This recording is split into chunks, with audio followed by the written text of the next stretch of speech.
ওমা ভজনের যোগ্য বস্তু কি?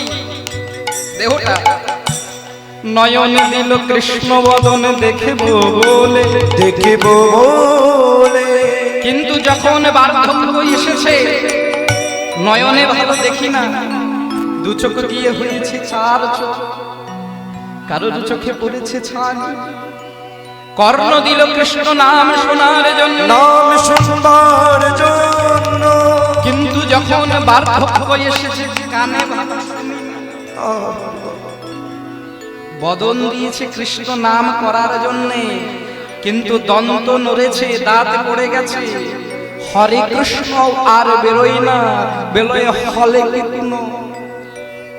হাত এই দেহটা দিয়েছে, হাত পা দিয়েছে যেখানে হরি নাম গুণ কীর্তন হবে, সাধুগুরু বৈষ্ণবের আগমন হবে, এই হস্তপদর দ্বারা সেখানে গিয়ে তাদের সেবা করার জন্য।